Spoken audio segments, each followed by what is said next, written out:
The Union Law Minister Kiren Rijiju said yesterday at the India Today conclave that the existing collegium system to appoint judges of the High Courts and the Supreme Court is rather obnoxious.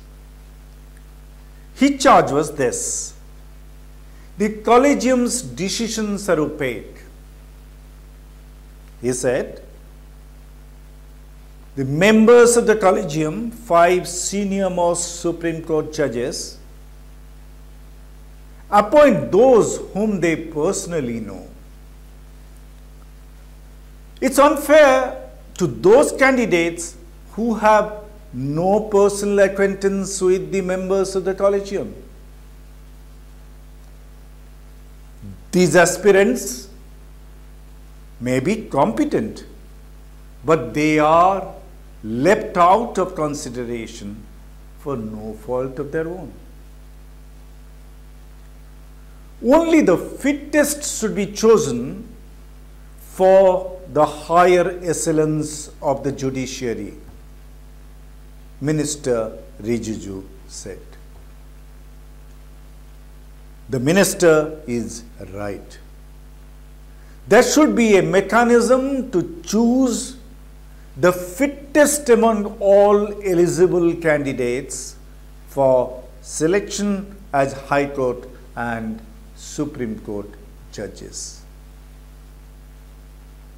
But what is the prescription of the minister to remedy the situation? The minister says, the appointing authority must get back to the government of India. And the collegium system must be disbanded. I am afraid minister's assertion is a sure recipe for disaster.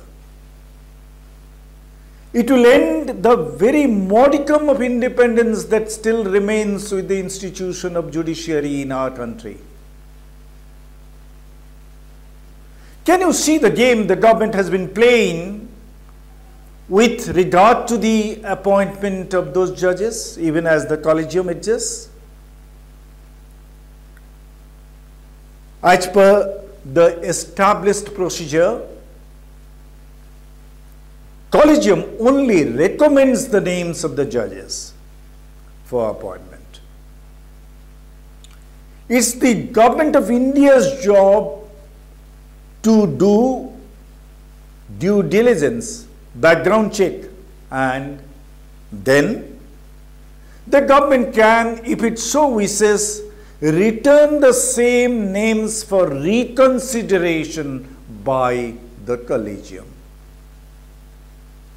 But the provision is, if the collegium stands by its earlier decision on the names, then the government is duty bound to notify them. It's exactly the way the relationship between the President of India and the Government of India works. But what has the government been doing? It has been cherry picking from among the suggested recommended names and notifying only a few of them.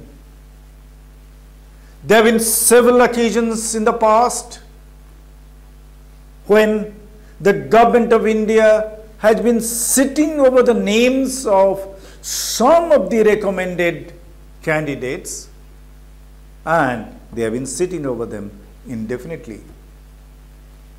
Why? The government is tight-lipped.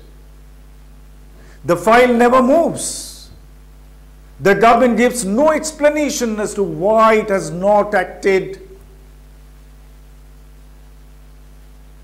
On some occasions, the collegium has made its displeasure public. It has asked the government When thousands of vacancies in the high courts are causing a mountain of backlog of cases, why is the government delaying the appointment of those judges? Maybe after some of these sermons, in some cases, the government acts. But in the rest of the cases, it chooses to ignore. There are occasions when the government has returned a few recommended names back to the collegium for reconsideration. But when the collegium has returned them back with fresh endorsements, in those situations, the government of India has been again exercising its pocket veto power to veto decisions and only notifying some and refusing to do others. We know some of the High Court judges who had been very critical of the ruling dispensation in their judgments. They have been recommended by the collegium, but the names have been pushed to the back burner. What do you do in such cases? You can only remind and admonish, but it's the government's job to respond. Minister said yesterday that decision-making process in the collegium is opaque. The fact is, the government of India's own decisions are shrouded in greater secrecy.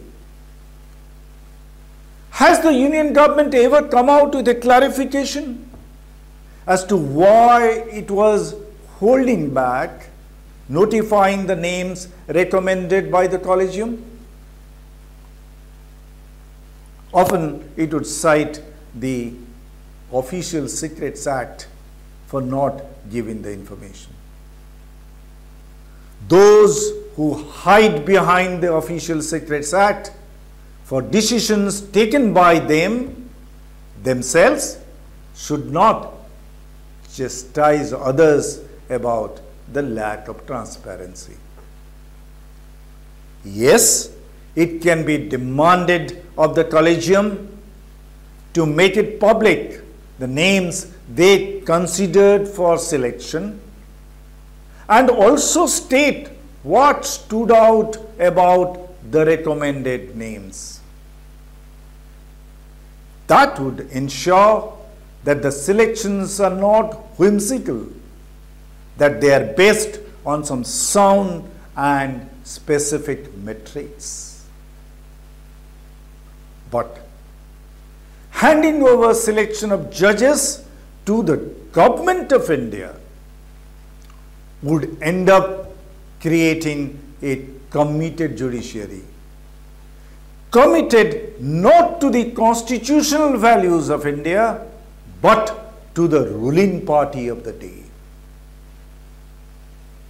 Minister Rijiju says that in several countries the governments appoint the judges. Yes. And he asks, why should India be an exception? Yes, he is right. In many countries, several judges are just a pawn in the hands of the executive. They virtually obey the command of the supreme leader.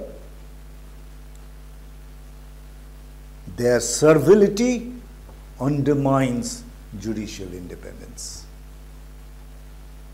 The chief of the executive in many such countries is a tyrant, stifling out all opposition because judiciary is at his beck and call.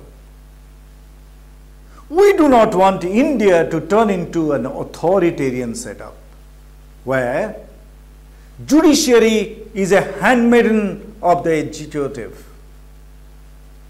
We want to see India as a vibrant democracy where An independent judiciary acts as a check on the excesses of the executive.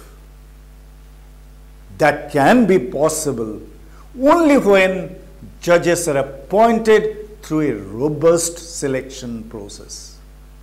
Yes, the collegium system needs to be fine-tuned for the same, but restoring the power of judge selection to the government of India would really sound the death knell for Indian democracy.